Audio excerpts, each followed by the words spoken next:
લક્ષ્ય ન્યૂઝ, એક નજર, એક લક્ષ્ય. સુરેન્દ્રનગરની સીજે હોસ્પિટલ આવી વિવાદ વકર્યો. સીજે હોસ્પિટલમાં ડોક્ટરોને કરવાના ઓપરેશનના કામો પટ્ટાવાળા અને નર્સિંગ સ્ટાફ દ્વારા કરવામાં આવતા હોવાના મેનેજમેન્ટ દ્વારા ભ્રષ્ટાચાર સહિતના આક્ષેપ. ખુદ સીજે હોસ્પિટલના ટ્રસ્ટીઓ કલેક્ટર દોડી આવ્યા. કર્મચારીઓએ જ કલેક્ટરને રજૂઆત દરમિયાન ગંભીર આક્ષેપો કર્યા. સુરેન્દ્રનગરની સીજે હોસ્પિટલમાં ફરજ બજાવતા કર્મચારીઓને મેનેજમેન્ટ વચ્ચે સમાધાન ન થતાં મામલો ઉગ્ર બન્યો. કર્મચારીઓ પાસે સર્જરીના કામો કરાવવામાં આવતા કર્મચારીઓમાં રોષ ફેલાયો. પગાર વધારો સહિતના પ્રશ્નોનો ટ્રસ્ટી સાથે કલેક્ટર કચેરી ખાતે મિટિંગમાં નિવેડો લાવવામાં ન આવતા રોષ ફેલાયો. 10 દિવસનું અલ્ટિમેટમ બાદ હોસ્પિટલમાં ડોક્ટરોના કામો કર્મચારીઓને કરાવવા મુદ્દે અને વ્લોગ વધારવાના મુદ્દે કર્મચારીઓ આપશે વિવિધ કાર્યક્રમો. સીજે હોસ્પિટલ ટ્રસ્ટના પ્રમુખને મંત્રી કર્મચારીઓને મળવાથી દૂર રહ્યા. Bureau report Brijesh Trivedi, Surendranagar. અમે સીજે હોસ્પિટલના તમામ કર્મચારીઓ, મારું નામ કૈલાસભાઈ નટવરભાઈ મિયાવડા, અમે તમામ કર્મચારીઓ કલેક્ટર સાહેબને 10 તારીખે રજૂઆત કરવા આવ્યા હતા અમારી માંગણી અનુસંધાને.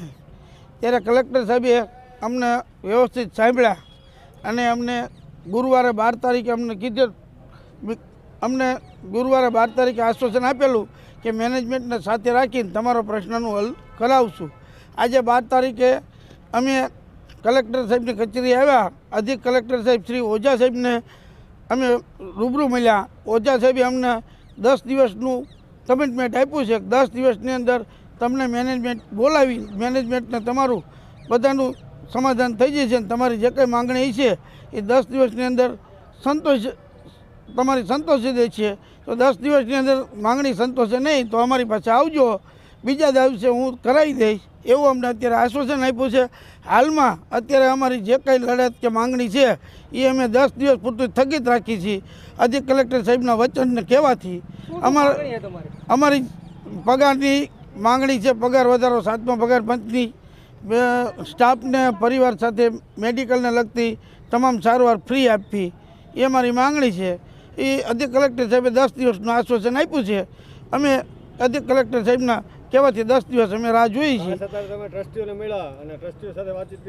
એમાં કોઈ નીચોડ આવે એવું નથી, કોઈ ટ્રસ્ટીઓને અમને ભરોસો નથી. અમે માત્ર ને માત્ર અધિક કલેક્ટર સાહેબ શ્રી ઓઝા સાહેબના કહેવાથી અમે 10 દિવસ પૂરતું સ્થગિત રાખી છે. 10 દિવસની અંદર અમારી માંગણી સંતોષે છે નહીં તો આગળનો કાર્યક્રમ અમારો જે કંઈ છે કર્મચારીનો એ 10 દિવસ પછી અમે ચાલુ રાખશું.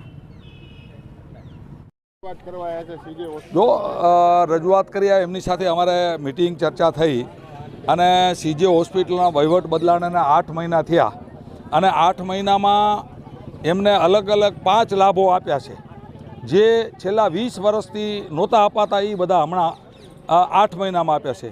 અમે જ્યારે વહીવટમાં બધા જે 5-7 જણા નવા આવ્યા ત્યારથી જે સંભાળ્યું ત્યારે 27 લાખ રૂપિયાની ખોટ હતી અને દિવાળી ઉપર પગાર પણ ચૂકવી શકાય એવી પોઝિશન નહોતી.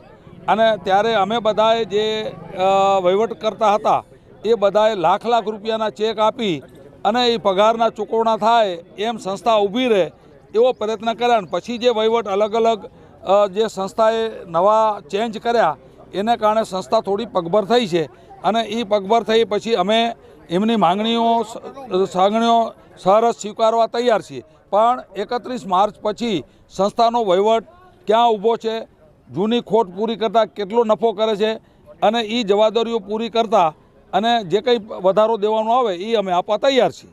ખાસ કરીને જે અત્યારે ભ્રષ્ટાચારની વાત કરે છે, પગાર વધારાની વાત કરે છે કે શું કહેશો તમે? ભ્રષ્ટાચાર જો અમે તો કોઈની ચા નથી પીતા. આ જેટલા વહીવટમાં છે ને અત્યારે કમિટીમાં અમે ચા પણ અમારા પૈસાની પીએ છીએ અને એમને ભ્રષ્ટાચાર લાગતો હોય તો એમને મુબારક. અને લાખ રૂપિયા ઘરના આપીએ અને ભ્રષ્ટાચાર કરવાના હોય. લાખ રૂપિયાનો ઝાલા સાહેબ ચેક આપ્યો, લાખ રૂપિયાનો મેં આપ્યો, નિલેશભાઈ આપ્યો, બધા અમે અને 50 લાખનું ડોનેશન લાયા. તો લોકો આવા ધંધા કરશે કે અમે ભ્રષ્ટાચાર, તો એ ગામમાં ડોનેશન કોણ આપશે?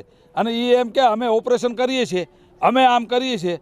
તો એ ખરેખર કોનો ઓપરેશન કર્યો, કોણે કર્યો એની પણ એક કાલવારે ડૉક્ટર ઉપર એફઆઈઆર થશે અને જેને ઓપરેશન કર્યું હોય, જેને પહેલાં કર્યું હોય એની ઉપર પણ એફઆઈઆર થાય અને માનવવધનો કેસ થશે. એ જે ગમે તે નિવેદન આપે એ સારું થોડું છે. તમારી પાસે ડિગ્રી નથી ને તમે ઓપરેશન કેવી રીતે કર્યું? તમને કોણ જેને કીધું હોય એ ગુનેગાર અને તમે કર્યો તમે ગુનેગાર. તમે આ ધંધો કરવું જ ના જોઈએ. અમે કહીએ છીએ કે તમે આ કરો, સંસ્થાની ઇમેજ ખરાબ થાય છે. અમે કહીએ છીએ તમને આપવા માટે અમે આ સંસ્થા ગરીબ દર્દી અને આ કર્મચારીઓ માટેની છે. એમાંથી કોઈ બહાર 2 પૈસા લઈ જવાવાળું નથી. અને જે તે સમયે કદાચ થોડું ઘણું હાલ્યું હોય છે એ તો માનવે બધું વહીવટમાં બદલાતું હોય છે, રાજકારણમાં બદલાય, અહીંયા બદલાય, ટ્રસ્ટોમાં બદલાય, એ જે કંઈ ચાલતું હોય તો ચાલતું હોય છે. અને એમાં બધાય અહીંયા વહીવટ કરનારા બધા ચોર હતા અને આ બધા સાહુકાર છે એવું નહીં માનવાનું. એમાં કેટલા જણા કામ નથી કરતા, કેટલી ડ્યુટી નથી કરતા, એ પણ હકીકત છે. અરે બધી વસ્તુઓ ચાલતી હોય છે માનવમાં, અને એમાં આપણે પડવા જેવું નથી. સંસ્થાને ઊભી રાખવા માટે આ 90 વર્ષથી આ સંસ્થા ચાલે છે. આ ગામમાં કોઈ દી ક્યાંય હોસ્પિટલ